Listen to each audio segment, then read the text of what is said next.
Christmas Eve, 1851. While Virginia's wealthy planters prepared for holiday feasts, one enslaved man was planning something very different. In the stillness of night, he struck a match, igniting not only dry timber but a defiant blaze against the brutal system that held him captive. This was no accident. It was a deliberate act of rebellion, carried out at the heart of a world built on bondage. What drove him to risk everything on this night of supposed joy? And how did one fire echo far beyond the plantation walls? If stories like this move you, don't forget to like, subscribe, and share, so we can keep uncovering the hidden chapters of history together. Chapter 1. A Silent Christmas Eve. The year was 1851, and across Virginia, Christmas Eve meant celebration. For the wealthy planters, it was a season of indulgence, tables heavy with roasted meats, brandy flowing, candles glowing in homes built on stolen labor. Families gathered near fireplaces, exchanging gifts wrapped in ribbon and laughter. From the outside, it seemed a portrait of holiday cheer, but just beyond the warm glow of those houses, another reality existed. In the slave quarters, Christmas brought little comfort. The enslaved were given scraps of leftover food, perhaps a day's respite from endless labor, but always under the shadow of ownership. Children laughed, yes, but their laughter was fragile, surrounded by the knowledge that their lives were not their own. Mothers tucked them in, whispering hymns of hope, their voices carrying a quiet defiance against despair. Christmas was, paradoxically, both a moment of brief relief and a cruel reminder of bondage. Some masters boasted of their generosity, handing out meager gifts, shoes, cloth, or tobacco, while never forgetting to remind the enslaved that freedom itself was off limits. For those held in chains, it was impossible to ignore the bitter irony. A holiday preaching peace on earth, celebrated by men who profited from violence and human suffering. Yet amid the silence of the quarters, something else stirred. Whispers. Dreams. The faint but unshakable belief that life could be different, that even on a night when masters feasted and laughed, the enslaved could reclaim power in ways small or seismic. And on this Christmas Eve in one corner of Virginia, that belief would spark into flame, literally. One enslaved man was about to turn a holiday of control into a night of rebellion. Chapter 2. The Man Behind the Fire. His name is lost to history. That fact alone says much about the world he lived in. Enslaved men and women were often stripped of more than their freedom. They were denied identity, reduced to property on ledgers, their names erased, their voices silenced. And yet, on Christmas Eve of 1851, one such man made himself unforgettable, even if the records refused to preserve his name. What might his life have looked like before that fateful night? Dawn to dusk, endless labor under the Virginia sun. He could have been bent over tobacco fields, chopping, hoeing, sweating through the punishing heat of summer and the bitter cold of winter. Perhaps he was a skilled hand in the barn or smithy, his talents exploited but never credited. Every day he lived beneath the gaze of overseers, who carried whips as constant reminders of power.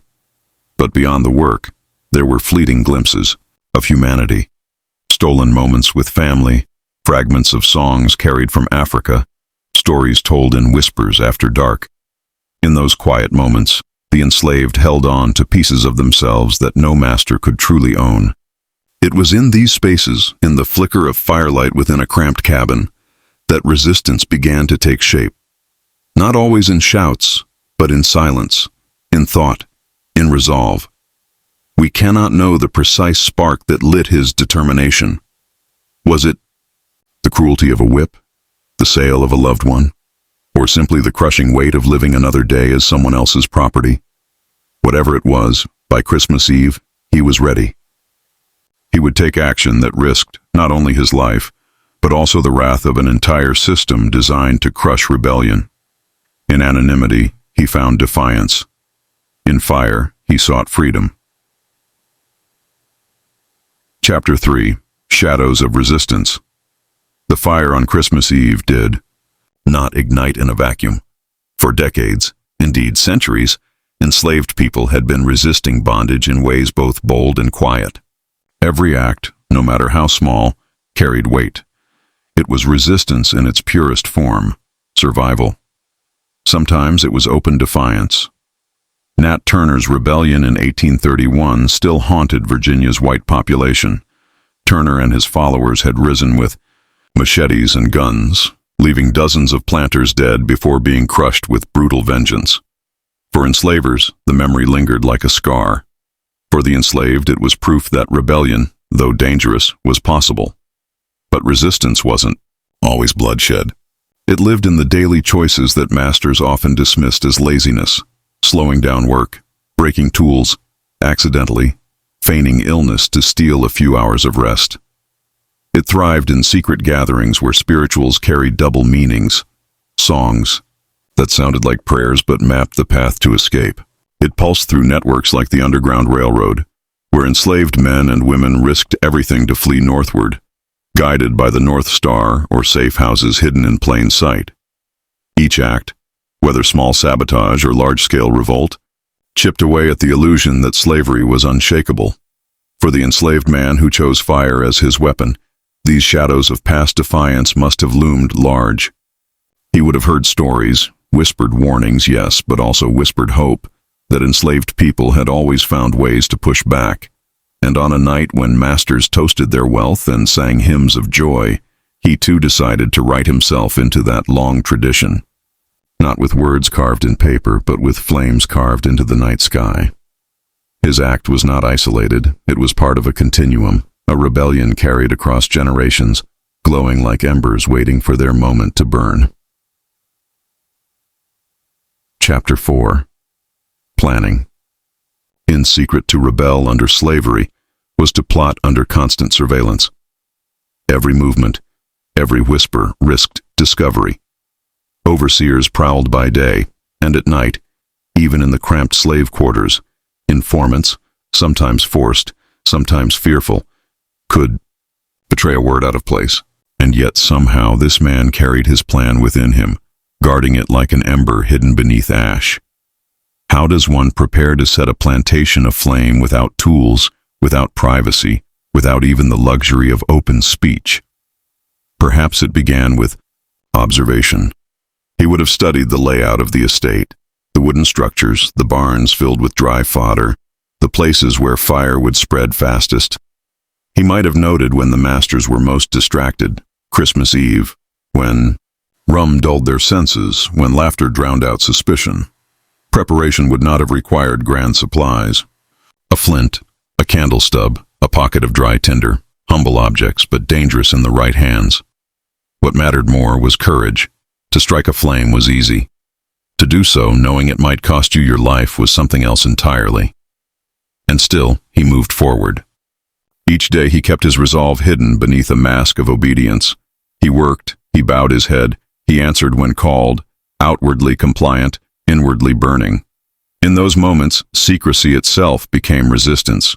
His silence was strategy. His patience was defiance. It is hard to imagine the weight he carried, knowing there was no one to confide in, no ally to share the burden. The plan was his alone, and with it, the risk of capture, torture, execution. Yet he held on to it, waiting for the night when stars and circumstance aligned. That night was Christmas Eve, when he chose to turn fear into fire. Chapter 5. The Night of the Blaze. The night was quiet, deceptively so. Inside the big house, candles flickered over polished tables as the planter's family feasted. Outside, the December air was sharp, carrying the smell of pine and smoke from the hearth. To most, it was a night of comfort. To one man, it was the night he had chosen. He moved carefully, each step measured, each breath steady. The enslaved quarters were hushed, families huddled close, children dozing in worn blankets.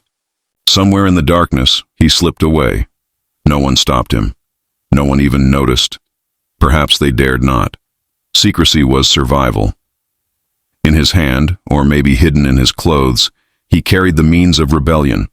The spark, a flint, a match, or even an ember from a cabin fire. It was enough. He found the barn or storehouse, the dry wood stacked high, the place where a single flame could multiply into chaos. Kneeling there, he struck the fire. The first flicker was small, almost fragile.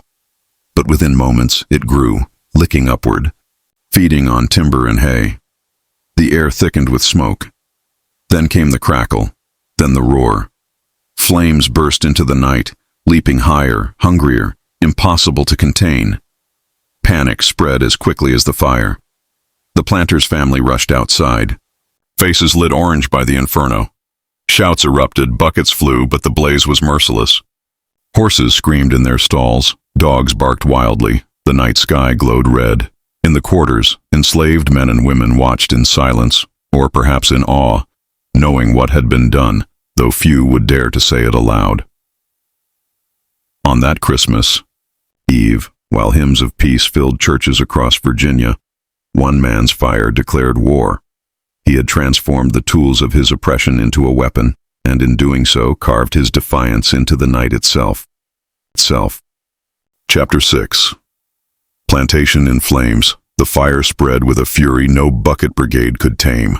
Dry timbers collapsed in showers of sparks, embers leapt from one structure to another, and the night air filled with the sharp scent of burning tar and pine. What had begun as a single flicker now consumed the heart of the plantation. For the enslavers, panic turned to dread. Their wealth, measured in barns, tools, livestock, and the illusion of control, was crumbling before their eyes. Men shouted orders that went unheard above the roar of the blaze. Women clutched children, rushing them from the big house, eyes wide with terror at the thought that the flames might spread even further. Christmas had turned from festivity to chaos in minutes, and yet, for the enslaved, the fire carried a different weight. They knew the punishment that would follow, lashes, chains, perhaps worse. Still, in those fleeting moments, the sight of their master's world burning must have stirred something dangerous, something powerful, a vision of the system unraveling. Some may have whispered prayers of gratitude. Others watched in silence, faces unreadable, hearts pounding with both fear and forbidden satisfaction. Animals thrashed in their stalls, desperate to escape. Smoke choked the air, driving people back as walls groaned and gave way. The night sky glowed as if dawn had arrived early, but this dawn carried no promise of peace. It carried only ruin. In the chaos, the enslaved man who had struck the spark was likely still among them, perhaps blending into the crowd, feigning shock like everyone else. No one pointed him out. No one betrayed him. For that moment, the flames themselves were his accomplice, swallowing evidence and erasing certainty. The plantation was not just on fire. Authority itself was burning. Chapter 7. Whispers and Repercussions when Yai. The flames finally died down. The plantation was no longer the same. Charred beams jutted into the sky like broken teeth. The smell of smoke lingered for days, and the enslavers counted their losses with trembling hands. But what they feared most was not the destroyed property. It was the message behind it. Whispers began immediately. In the quarters, quiet voices asked who had done it. Some surely knew. Others may have guessed. But in a world where silence meant survival, no one dared to speak aloud. Still, the knowledge spread like an ember on the wind. Word carried from one plantation to another, sometimes in hushed songs, sometimes in cryptic phrases that overseers couldn't decode. A fire had been set, and that fire carried meaning. Among enslavers, the whispers were different. They spoke of rebellion, of conspiracy, of terror hiding in plain sight. To them, the act was more than arson. It was proof that the enslaved were never as docile as they liked to believe. Fear rippled outward through Virginia's planter class, reviving memories of Nat Turner's rebellion just 20 years earlier. In their minds, every shadow became a threat, every silence a scheme. The enslaved community bore the brunt of that fear. Patrols were tightened, punishments grew harsher. Trust, already scarce, vanished altogether. And yet, even under this tightening grip, the fire's meaning endured. It was whispered proof that even one man could shake the foundations of power. To the masters, the fire was terror. To the enslaved, it was a spark of hope, fragile but unforgettable. In those smoldering ruins, two very different truths coexisted, one of fear, one of possibility, and both would shape what came next. Chapter 8. Punishment and Silence. The rebellion had spoken in fire, but slavery always answered with iron. Plantation owners could not let such defiance pass unpunished.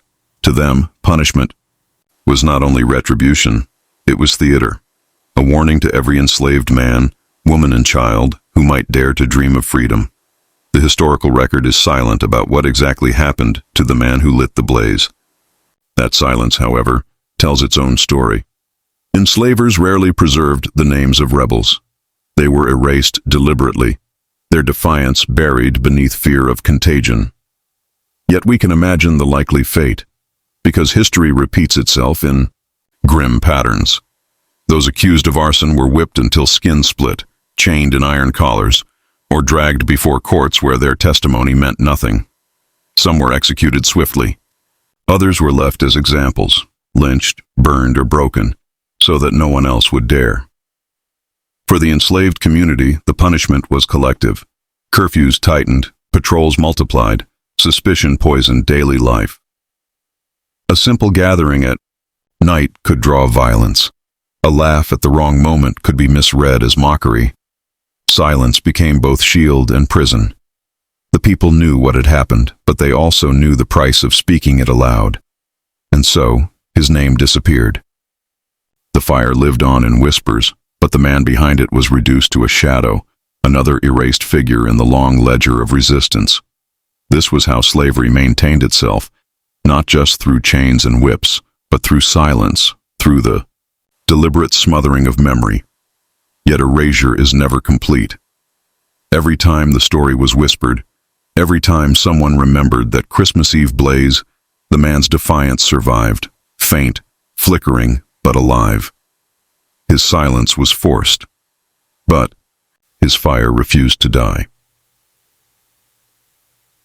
Chapter 9. Echoes across time. Though the flames of that Christmas Eve were stamped out, their echoes lingered. The mid-19th century was a period of mounting tension in America, and every act of defiance, whether escape, revolt, or sabotage, fed into the growing realization that slavery could not last forever. The fire was not just a local incident. It was part of a storm gathering on the horizon. By the 1850s, whispers of rebellion moved alongside political upheaval. The Fugitive Slave Act of 1850 had tightened the chains, forcing free states to return escaped people to bondage. But it also fanned anger in the North, galvanizing abolitionist voices. Stories of resistance in the South, like the Christmas fire, were carried northward in fragments, adding fuel to speeches, pamphlets, and sermons that condemned the institution. For enslaved communities, the act became another thread in a tapestry of courage. They knew the risks, they knew the costs. And yet, in field songs and fireside stories, examples of defiance, whether famous like Nat Turner or unnamed like the man in Virginia, were remembered. These were not just tales of survival, they were sparks of identity, reminders that slavery had never broken the will to resist. And for enslavers, the fire reinforced paranoia. The planter class doubled down on cruelty, but in doing so, they only revealed their fear. They lived with the knowledge that at any moment, one man, one woman, one spark could unravel their fragile sense of control. Less than a decade later, the nation would descend into civil war. And though history books rarely trace a line from one Christmas Eve fire to the Great Conflict, it belongs in that chain of cause and effect. Resistance, after all, was cumulative. Each act added weight until the system collapsed under its own violence. Chapter 10. Memory of a forgotten rebel. History often celebrates generals, presidents, and battles, but it forgets the nameless, the ones who resisted without monuments, without books, without marble statues to preserve their memory. The enslaved man who set fire to the plantation on Christmas Eve of 1851 belongs to that forgotten army of rebels. His name is gone, but his defiance remains. Why was he erased? Because remembering him would mean acknowledging that slavery was never passive, never accepted quietly. It would mean admitting that those held in bondage fought back, again and again, even when the odds were impossible. By silencing his story, the enslavers tried to protect their illusion of power. But silence, as history shows, never holds forever. When we remember him today, we give him back what was stolen: dignity. He becomes more than a faceless figure in the background of history. He becomes a man who risked everything to strike a blow against injustice, who turned a night of celebration into a night of reckoning. His fire was not just destruction, it was declaration, and perhaps that is the truest legacy. He reminds us that rebellion doesn't always need armies or speeches. Sometimes it is one person, one spark, one act that says, enough. In his defiance, we glimpse the courage that carried countless others through centuries of oppression, a courage that laid the groundwork for freedom itself. So when we speak his story, even without his name, we honor him. The fire he lit has long gone out, but its light still flickers in memory, refusing to be extinguished. And so the story of the forgotten rebel of Christmas Eve, 1851, comes to an end. But maybe that's the point. It isn't really an end at all. His fire, though smothered, continues to burn in the way we remember him today. He was one man, nameless in the records, but his act of defiance reminds us of something powerful, that even in the darkest corners of history, courage could still blaze through. As we think about him, we're reminded of all those whose stories were never written down, whose resistance was erased, whose bravery went unacknowledged. By telling his story, we honor them too. We give voice to the silenced. If this story moved you, if it made you pause and see history in a different light, do me a favor. Hit that like button, subscribe to the channel, and share this video with someone who values uncovering the forgotten chapters of the past. Together, we keep these stories alive. Because history isn't just what's remembered. Sometimes, it's what refuses to be forgotten,